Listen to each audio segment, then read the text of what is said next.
O nosso segundo assunto que a gente viu aí nesse tempo de quarentena foi substâncias puras e misturas, o capítulo 3, do nosso conteúdo. Nesse assunto, a gente falou um pouquinho sobre o que é uma substância e o que é uma mistura. Bora lá, né? Gente, é muito simples, tá? E as videoaulas que a gente colocou também são bem simples. Uma substância pura, ela pode ser apenas chamada de substância. E ela é substância pura quando ela é formada apenas por um tipo de elemento químico, né? Ou por um tipo de molécula. Aí eu vou ter a substância pura simples, aquela que é formada por um tipo só de elemento químico, exemplo O2, é só formado por oxigênio, é uma substância simples. Ou pode ser uma substância composta, H2O, é formada por só um tipo de molécula, que é a molécula de água.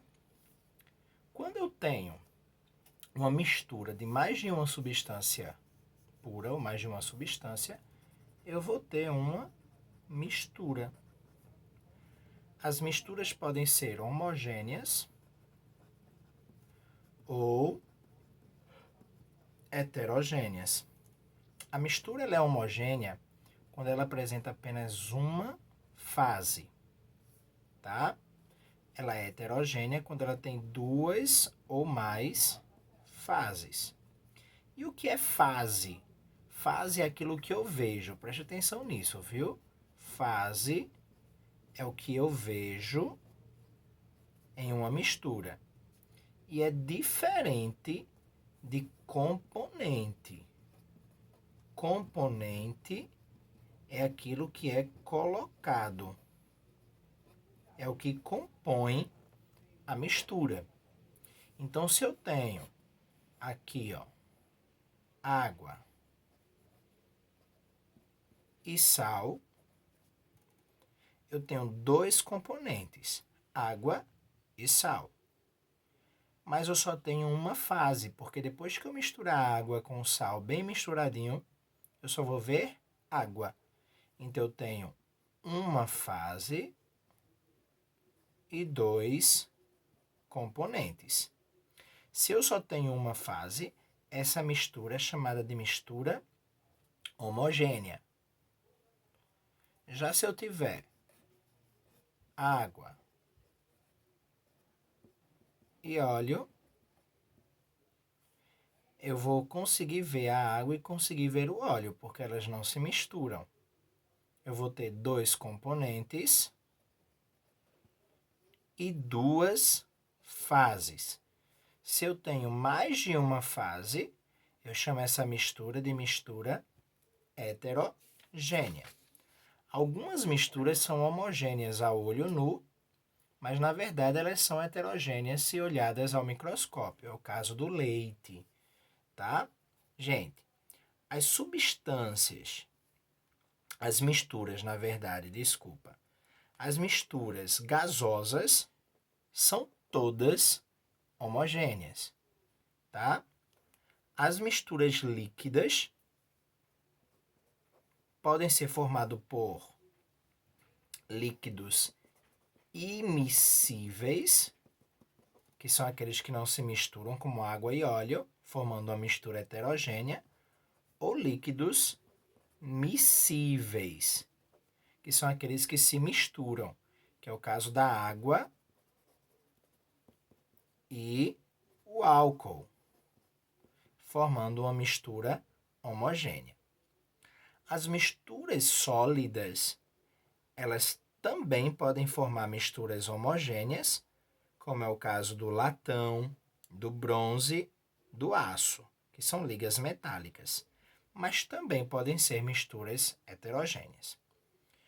Com essa ideia de substância e mistura, a gente também tem os gráficos, né, de aquecimento, as curvas de aquecimento das substâncias e das misturas.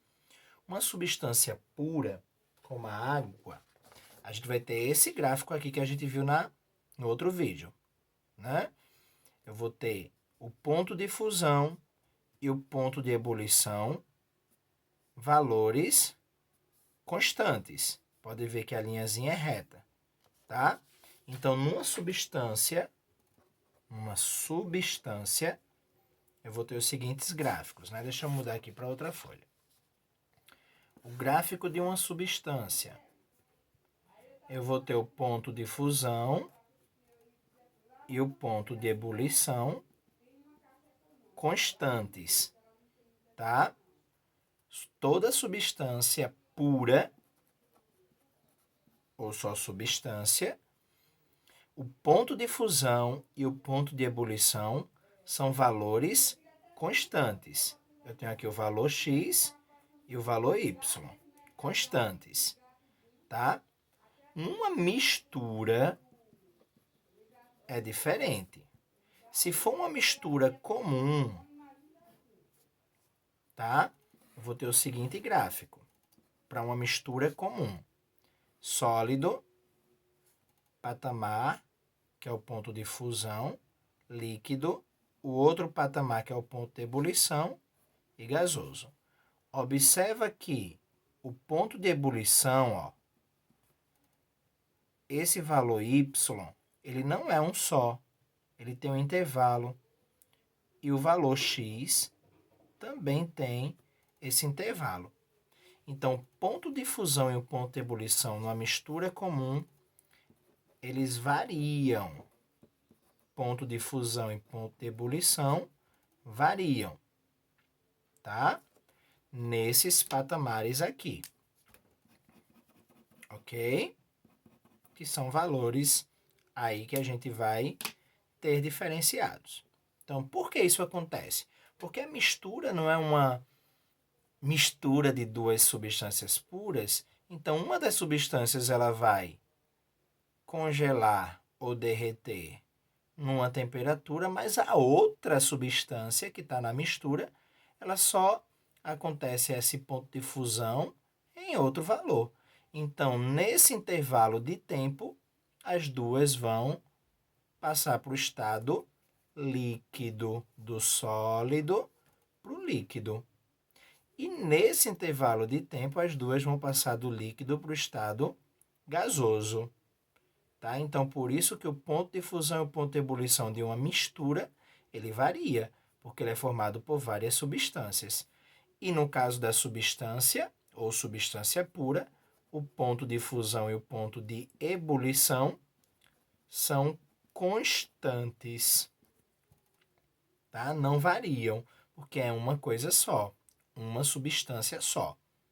Existem dois casos especiais de mistura, que é a mistura eutética e a mistura azeotrópica. Tá? Um exemplo de mistura eutética que a gente tem seria... Deixa eu falar logo do gráfico, tá? Que aí eu lembro. Vocês sabem que eu sou meio esquecidinho.